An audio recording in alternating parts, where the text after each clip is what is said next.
नमस्कार दोस्तों, DD red के एक और रिएक्शन वीडियो में आप सभी का स्वागत है। मैं हूं आलोक। तो दोस्तों, कई लोगों ने मुझे वीडियो शेयर किया अपने इंडी वर्ल्ड एंटरटेनमेंट वाले सम्राट भाई के वीडियो को, जो उन्होंने इसरो के ऊपर बनाया है। जो अभी हमने अमेरिकन जो सैटेलाइट है ब्लू बर्ड, हमने उसको लॉन्च किया अपने सबसे हैवीएस्ट रॉकेट से, तो जिसकी चर्चा पूरी दुनिया में हो रही है। तो इस पर जो है ताइवान और चाइना में क्या बोला जा रहा है, ये बड़ा इंटरेस्टिंग होगा देखना। तो वीडियो का टाइटल है Taiwan and Chinese reaction on India launching the heaviest satellite and creating record. चलिए वीडियो देखते हैं। सोचिए जरा, जब कोई देश मून को सिर्फ देखने का सपना नहीं बल्कि लूनर मिनरल्स निकालने और 2030 तक अपना स्पेस स्टेशन बनाने की बात करे तो दुनिया की प्रतिक्रिया कैसी होगी। आज ताइवान मीडिया और लोगों की रिएक्शन ने यही दिखा दिया है कि इंडिया स्पेस एम्बिशन अब नजरअंदाज करने लायक नहीं रही। आज हम बात करेंगे उस खबर की जिसने एशिया पैसिफिक मीडिया इकोसिस्टम में हलचल मचा दी है। Chinese media, Chinese tech experts और आम लोग सब भारत के हालिया satellite launch LVM-3M6 blue bird block 2 mission को देखकर हैरान है। आज अगर हम डेटा देखें, इसरो का LVM-3 जिसे पहले गगनयान मिशन के लिए जाना जाता था, वही रॉकेट अब heavy payload capability, high reliability और कॉस्ट इफिशिएंसी का ग्लोबल बेंचमार्क बन चुका है। ब्लू बर्ड ब्लॉक 2 सैटेलाइट, जो एडवांस्ड कम्युनिकेशन और IoT बेस्ड सर्वेलेंस कैपेबिलिटी के लिए जाना जाता है, उसका सफल लॉन्च को देखकर चाइनीज मीडिया हैरान है। India's plan for lunar exploration, lunar resources और indigenous space station by 2030 ये सिर्फ एक अनाउंसमेंट नहीं है, ये India's arrival as a serious space power का संकेत है। थोड़ा पीछे चलते हैं। इसरो ने low budget high precision mission से दुनिया को चौंकाया। चंद्रयान 3 की हिस्टोरिक सॉफ्ट लैंडिंग, गगनयान की ह्यूमन स्पेस फ्लाइट तैयारी और अब लॉन्ग टर्म स्पेस इंफ्रास्ट्रक्चर का रोड मैप। जहां कई देशों की स्पेस प्रोग्राम्स कॉस्ट ओवररन्स और फेलियर्स से जूझ रही है, वहीं भारत ने कॉस्ट इफिशिएंसी प्लस रिलायबिलिटी का ग्लोबल बेंचमार्क सेट किया। अब सवाल उठता है, देखिए बड़ा इंपॉर्टेंट पॉइंट ये उठा है कि भाई अमेरिका का नासा खुद इतना बड़ा जो है स्पेस के क्षेत्र में उसका नाम है, तो फिर ऐसा क्या हुआ कि अमेरिकन सैटेलाइट्स हम लॉन्च कर रहे हैं, हम उन्हें स्पेस में पहुंचा रहे हैं, ऐसा क्यों? देखिए, इसके पीछे की जो सबसे बड़ी वजह जो मुझे समझ में आती है वो यही है कि कॉस्ट, पैसा। अमेरिका में अगर इस सैटेलाइट को भेजने का, मुझे नहीं पता कितना खर्चा आएगा, कहीं आया नहीं, मैंने कहीं पढ़ा नहीं, हो सकता है मेरी नज़रों से नहीं गुजरा हो, लेकिन अमेरिका में मुझे लगता है कि ब्लूबर्ड को भेजना इससे कम से कम 20 टाइम्स ज़्यादा महंगा होता, इंक्लूडिंग एवरीथिंग। और भारत का सेफ्टी रिकॉर्ड बहुत अच्छा है, मतलब इसरो का सेफ्टी रिकॉर्ड बहुत अच्छा है। देखिए, फेल्योर्स होते हैं, उनको नज़रअंदाज नहीं किया जा सकता, लेकिन हमें देखना होता है कि ओवरऑल जब आप देखते हो तो उसमें कामयाबी कितनी है। ऐसा नहीं है कि नासा के प्रोजेक्ट क्रैश नहीं हुए या चाइना के प्रोजेक्ट क्रैश नहीं हुए, सबके होते हैं, बट रिलायबिलिटी, ट्रस्ट और पैसे का, कितने कम खर्च में आप मेरा काम हो जाता है। तो इसरो ने कीर्तिमान बनाने आज से स्टार्ट नहीं किए। इसरो ने कीर्तिमान बनाने पिछले कई सालों से शुरू कर दिए। इसरो ने अपना सैटेलाइट जहां पहुंचाया, वो ग्रेविटी फिल्म बनी थी, उससे भी कम पैसे में पहुंचा दिया। सोचिए, तो बहुत बड़ी, आप इसको ऐसे नहीं देखिए कि कोई चीप काम हो रहा है कि सस्ता है, नहीं। टेक्नोलॉजी हमारी बिल्कुल एट पार है, रिजल्ट बिल्कुल श्योर हम देते हैं, रिलायबिलिटी इसलिए तो बढ़ी है ना, भरोसा, लोगों का ट्रस्ट हमारे ऊपर इसलिए तो बढ़ा है। और ये पहली बार नहीं हुआ कि हमने कोई अमेरिकन सैटेलाइट, हाँ पहली बार ये हुआ कि इतना इतना भारी सैटेलाइट हमने अमेरिकन भेजा है। मैं चाहता हूं कि मैं आपको जिस दिन लॉन्चिंग थी उसकी तस्वीरें मैं आप लोगों को दिखाऊं। क्या जबरदस्त तस्वीरें दिखती हैं हमारी LVM-3 की, हमारे रॉकेट की। वो ऊपर उठता है, जाता है, ये भारत की पहचान बन गया है। और स्पेस रिसर्च में या स्पेस सेक्टर में अब दुनिया भारत को हल्के में नहीं ले सकती, कभी नहीं। तो मैं चाहता हूं कि मैं आप लोगों को तस्वीर दिखाऊं, जरा देखिए इन तस्वीरों को।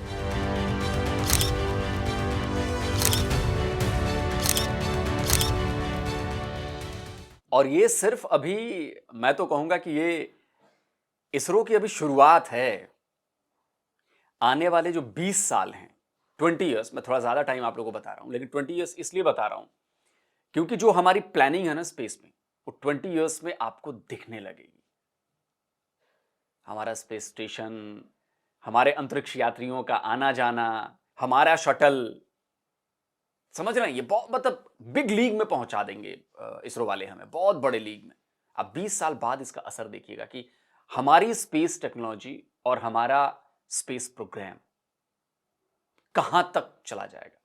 हो सकता है आज से 20 साल बाद आप लोगों को पता चले कि पहली बार मंगल ग्रह पर ह्यूमन भेजने का भी कारनामा हम कर दिखाएं 20 ईयर्स में। मैं ये नहीं कह रहा कि हो ही जाएगा, बट हो सकता है।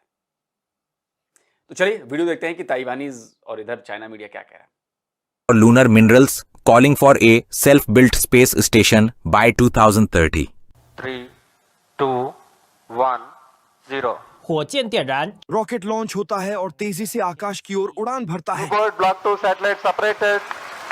LVM-3 M6 Bluebird Block 2 mission successfully accomplished. 印度24号 Bharat ने एक बार फिर अपने 24वें कैरियर रॉकेट का सफलतापूर्वक लॉन्च किया। इस बार इसके माध्यम से अमेरिकी कंपनियों द्वारा निर्मित एक लो अर्थ ऑर्बिट कम्युनिकेशन सैटेलाइट अंतरिक्ष में भेजा गया। इसका वजन लगभग 6100 किलोग्राम था। इस लॉन्च ने भारत द्वारा अब तक भेजे गए सबसे भारी सैटेलाइट का रिकॉर्ड बनाया। This is the heaviest satellite ever lifted from Indian soil using a Indian launcher. This is also the third fully commercial mission of LVM-3, and the vehicle has demonstrated its excellent track record. 从这次的任务中， इस mission से यह देखा जा सकता है कि भारत की self propelled rocket technology काफी मैच्योर हो चुकी है और इसका कमर्शियलाइजेशन भी हो गया है। विदेशी मीडिया के अनुसार भारत एलन मस्क के नेतृत्व वाली स्पेसएक्स के प्रभुत्व को चुनौती देने के लिए तैयार है। We want to establish an economy which is a space economy, and this is the right time in the history. In 2022, SpaceX Falcon 9 became the world record holder for the most launches of a single vehicle type in a single year. The company launched a rocket almost every 6 days that year, with 61 launches in total. 根据新加坡亚洲新闻台报， Singapore Asia news के अनुसार SpaceX के नेतृत्व में America ने 6000 से अधिक satellites launch किए हैं। चीन ने लगभग 600 सैटेलाइट्स लॉन्च किए हैं, जबकि भारत काफी पीछे है और उसके केवल लगभग 60 सैटेलाइट्स हैं। निवेश के संदर्भ में चीन के लगभग 16 अरब अमेरिकी डॉलर के वार्षिक अंतरिक्ष बजट की तुलना में भारत का बजट लगभग 1.1 अरब अमेरिकी डॉलर है, जो छोटे झींगे और बड़े व्हेल जैसा अंतर दर्शाता है। फंडिंग में यह अंतर लगभग 7 गुना है। इससे भी अधिक महत्वपूर्ण अंतर पेलोड ले जाने की क्षमता में है। 运载能力。 Where China is ahead is heavy lift capacity. So while India's geosynchronous launch vehicle, the GSLV Mark III, can take about 10 tons to low Earth orbit, the Long March 5 can take about 25 tons. Lift capacity refers to how much weight a vehicle can carry into space. 除了科研， research के अलावा इससे जुड़े कुछ अधिक sensitive military पहलू भी हैं। Publicly available information से उपलब्ध जानकारी के अनुसार बीजिंग के पास लगभग 250 ISR intelligence, surveillance and reconnaissance military satellites हैं, जबकि भारत के पास केवल कुछ ही हैं। हालांकि भारत ने बार-बार यह जोर दिया है कि उसका अंतरिक्ष सपना अब विजय नहीं बल्कि विकास से जुड़ा है। वहीं चीन 2000 देखिए ये बहुत इंपॉर्टेंट चीज है। इसरो ने जो मैक्सिमम काम किया है वो हमारे देश को डेवलप करने के लिए किया। डेवलप इन द सेंस मैं आपको बताता हूं, जैसे इसरो ने रिमोट सेंसिंग सैटेलाइट्स बनाए, कम्युनिकेशन सैटेलाइट्स बनाए,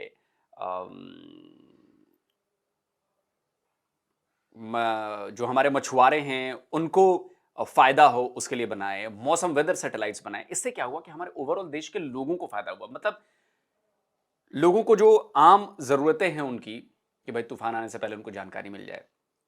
अगर मछुआरे हैं तो उनको पता चले कि यार तूफान आ रहा है, वो भी बच जाए, और मछलियां कहाँ पे ज्यादा हो सकती हैं, क्या नहीं हो सकती, इसमें बड़ी मदद मिलती है उनको। हमने अपना GPS बनाया सिस्टम, हालांकि वो थोड़ा सा भी स्लो हो गया है, उसमें और ज़्यादा करने की ज़रूरत है, तो मुझे लगता है कि वो हो जाएगा। तो हमारा अपना GPS सिस्टम होगा तो हमें डिपेंडेबल जो चीज़ है GPS सिस्टम, वो हम उस पर डिपेंड नहीं रहेंगे, अपने खुद के सिस्टम पे करेंगे, नाविक पे करेंगे। प्लस आप देखिए कि टेलीमेडिसिन है, टेली सर्जरी हो रही है, अलग अलग सेक्टर्स में हमारे स्पेस मिशंस का बहुत ज़्यादा योगदान है, चाहे वो कम्युनिकेशन हो, चाहे वो सर्जरी करनी हो, टेलीमेडिसिन, दूर से डॉक्टर ने देखा आपको, बहुत सारी चीज़ें जो हम कर रहे हैं एग्रीकल्चर में, एवरीथिंग। चाइना का मेन फोकस जो है वो मिलिट्री उसका वर्जन है कि भाई सैटेलाइट ज़्यादा भेजो, मिलिट्री सैटेलाइट्स अब हमने भेजने शुरू किए हैं हमारी नीड के अनुसार। लेकिन हमारा जो इसरो का मेन फोकस है वो लोगों के ऊपर है कि लोगों को हम क्या प्रोवाइड, हमारे जो एप्लीकेशंस हों वो लोगों को क्या सुविधा दे पाते हैं, उसके लिए 2030 तक अपना स्वयं का स्पेस स्टेशन स्थापित करने और आगे चलकर लूनर बेस बनाने की योजना बना रहा है। इसके बावजूद जियोपॉलिटिकल चिंताओं की भावना हमेशा बनी रही है। 中挥之不去。 Let's accept the reality that the first Chinese to go to the space by using Chinese modules happened in 2003. India has not gone to the space as far as the human mission is concerned. India has made investments which are required for India. 现阶段 इस stage में space race की आधारशिला बनना अत्यंत महत्वपूर्ण है, क्योंकि जो भी सबसे पहले चंद्रमा पर एक बेस स्थापित करेगा उसे उन स्पेस रिसोर्सेज पर नियंत्रण का अवसर मिलेगा जिनकी कीमत अरबों डॉलर हो सकती है। The issue of lunar mining is extremely becoming vital and strategic today. So there are few resources on the moon that nations are thinking about, and this includes the US, China, Russia, India, and Japan, for example, which is helium-3 that basically can be utilized for nuclear fusion if we can crack that technology, and by that you will get much faster rockets.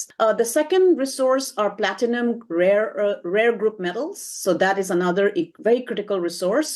为了要在这场竞赛 इस race में break through हासिल करने के लिए भारत ने एक महत्वपूर्ण निर्णय लिया है। अंतरिक्ष बाजार पर इसरो के मोनोपोली को समाप्त करना और प्राइवेट कंपनीज के लिए रास्ता खोलना। 敞开大门。 Skyroot main mission is to open space for everybody. We are building rockets which can specifically launch smaller satellites, something below 500 kilograms. If you look at the space industry globally, amongst the developed nations, the economic growth or the economic contribution of space really comes when the private sector gets into it. You look at SpaceX, for example, right? It's one of the highly valued companies in the world. 由于起步较晚，印度在 वर्तमान में global space market में भारत की हिस्सेदारी बहुत कम है, लगभग 2%। इसका लक्ष्य 2030 तक इसे 8% और 2047 तक 15% तक बढ़ाना है। इसके साथ ही इकोनॉमिक आउटपुट को लगभग 8 अरब अमेरिकी डॉलर से बढ़ाकर करीब 44 अरब अमेरिकी डॉलर करने का लक्ष्य रखा गया है। TVBS न्यूज 新闻综合报道。 想看最完整的新闻内容，记得下载 TVBS 新闻网 APP。 देखिए, चाइना नो डाउट हमसे बहुत आगे है स्पेस में, और इसको स्वीकार करने में बुराई नहीं है।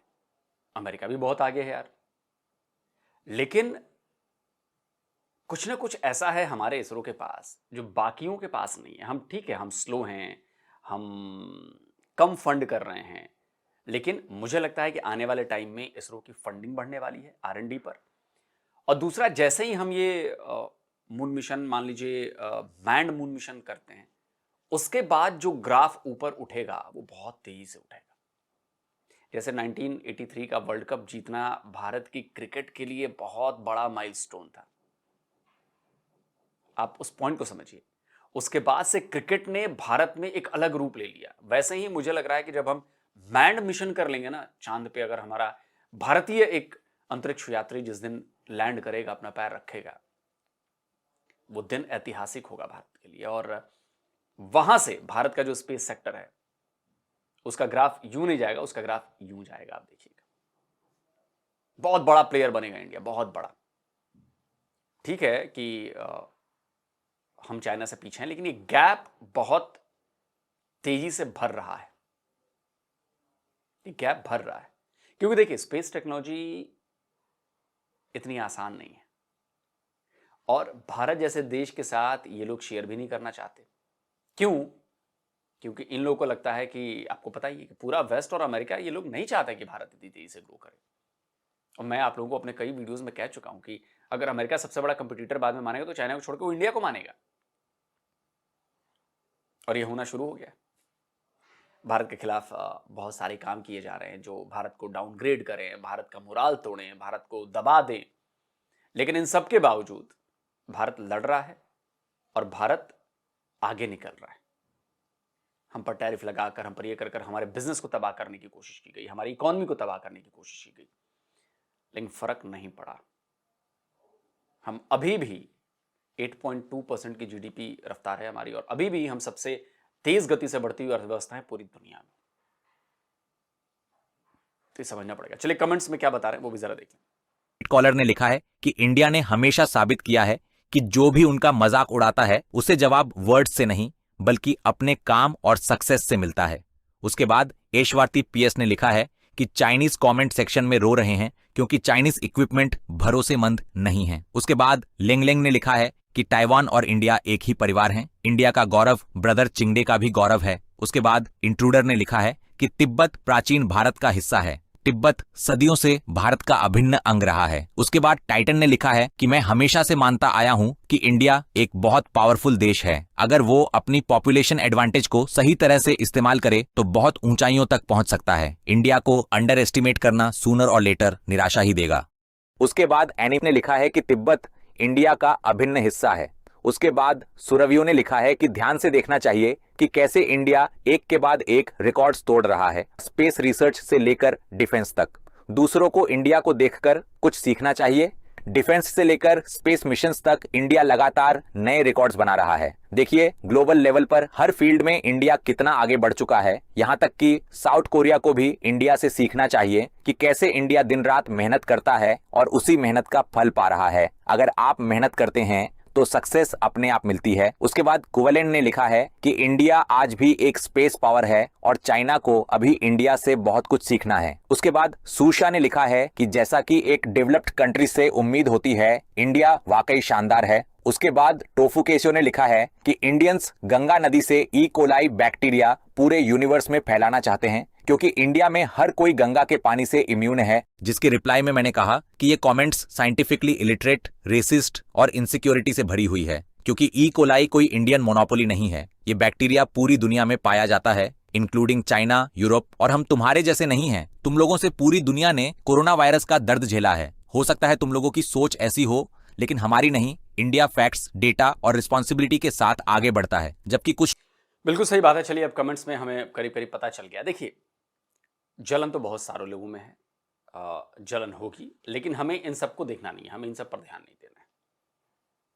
और ये कहना है कि चाइना बेकार है, ये भी सही नहीं है, ये भी सही नहीं है। हाँ ठीक है, आप कह सकते हैं। देखिए मैं हमेशा कहता हूं चाइना में आपको हर तरह की चीज मिलेगी, आपको लोअर क्वालिटी की भी मिलेगी, आपको बेस्ट क्वालिटी की भी मिलेगी। भाई आईफोन भी चाइना में मैन्युफैक्चर होता था तो आपको बेस्ट क्वालिटी मिलती थी। अब वो अलग बात है कि अभी कहीं एक वीडियो में देख रहा था, आई डोंट नो कि वो वीडियो कितना सच्चा है, शायद कंबोडिया की आर्मी ने इस्तेमाल किया उनके MBRL और वो MBRL फट गया पूरा का पूरा। चाइनीज बड़े दावे हुए, अब मैं चेक नहीं कर पाया कि वो दावा सही है कि नहीं है, लेकिन ये भी है। और मैं जानता हूं कि जो इनके विंगलुंग जो ड्रोन्स हैं वो कई देशों ने खरीदे हैं, वो हमेशा शिकायत करते हैं। कई ड्रोन जो है क्रैश हो चुके हैं, रिलायबल नहीं है, डेटा लिंक टूट जाता है, क्रैश हो जाते हैं, मिसाइल भी फायर नहीं होती कई बार। JF-17 के बारे में हम सब जानते हैं कि उसको भी लेकर बहुत ज़्यादा शिकायतें हैं। खैर वो सारी चीज़ें अलग हैं, लेकिन ऐसा नहीं है कि आप इसकी वजह से आप चाइना के स्पेस प्रोग्राम को आप कमतर बताएं। नहीं, कमतर नहीं। अगर वो कमतर होते तो आज वो मैंड मिशन नहीं कर रहे होते। अगर वो कमतर होते तो आज वो आपसे कई गुना ज़्यादा हैवीएस्ट सैटेलाइट्स उठाने की क्षमता जो होती है रॉकेट्स में, वो रॉकेट्स उनके पास नहीं होते। वो चाहे जैसे भी टेक्नोलॉजी लेके आए, आप कहें कि आप वो अमेरिका से चुरा लिया, उससे कर लिया, उससे कर, बट उन्होंने ये कर लिया। इस पॉइंट को समझिए, उन्होंने ये कर लिया, तो आप इसको कमतर मत आंकिए। और सबसे बड़ा रूल है कि अपने दुश्मन को या अपने किसी को भी आप कमतर आंकने की भूल कभी नहीं कर सकते। प्रॉब्लम हर जगह है, हर देश में, अमेरिका में भी है, रशिया में भी है, भारत में भी प्रॉब्लम्स है, चाइना में भी प्रॉब्लम, बड़ी प्रॉब्लम। हाँ यह है कि चाइना की तरह हम इनह्यूमन होकर ग्रोथ नहीं कर सकते। चाइना में वन पार्टी की सरकार है, एक बंदा है, वहां पर आप उसके खिलाफ नहीं जा सकते, चाइनीज गवर्नमेंट के खिलाफ एक खबर बिना उससे बाहर नहीं आती, everything controlled by the CCP।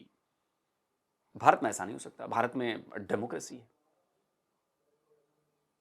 Bharat में कहीं कोई प्लांट लगाए जाने जाते हैं तो विपक्ष उठ के खड़ा हो जाएगा, चाहे लोग उठ के खड़ा हो जाएंगे, एक गुट हो जाएगा खड़ा, नहीं करने देंगे, नहीं करने देंगे, नहीं करने देंगे, जाओ करने देंगे, आप कर लो डेवलपमेंट। तो बहुत सारी दिक्कतें हैं, लेकिन उसके बावजूद मैं कहता हूं कि एक बहुत यंग नेशन होने के बावजूद, भाई 78 साल हुए हमें, 78 ईयर्स, बहुत यंग नेशन है। चाइना को अब साइड हटा दो, वहां पे गवर्नमेंट अलग तरीके से डील करती है, अलग पूरा सेटअप है, हम उसका मुकाबला नहीं कर सकते। लेकिन अगर आप एज ए डेमोक्रेटिक सेटअप देखना चाहोगे तो हम बहुत यंग हैं, अभी 78 ईयर्स हुए, और 78 ईयर्स में हमारी कंट्री जहां पहुंची है ये अपने आप में भी रिकॉर्ड है।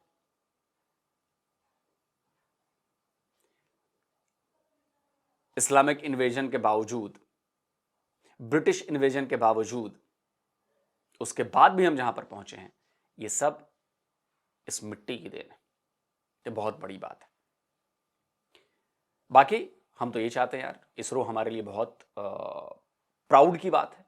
इसरो ने बहुत अच्छे काम किए हैं और हमें इसरो का साथ देना चाहिए, इसरो का बजट बढ़ाना चाहिए ताकि और भी वो जबरदस्त काम कर सके, हमारे देश का नाम रोशन कर सके।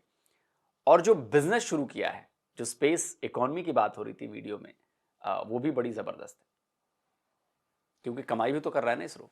अगर अमेरिकन सैटेलाइट भेजा है तो कमाई तो की होगी ना, ये चीज है। तो दोस्तों आप क्या कहते हो, आप कितना प्राउड फील करते हो इसरो के बारे में जब सुनते हो कि भाई उसने ये अचीवमेंट पूरी की है? कमेंट में जरूर लिखिए। जल्दी मिलता हूं एक और नए वीडियो के साथ। नमस्कार, जय हिंद।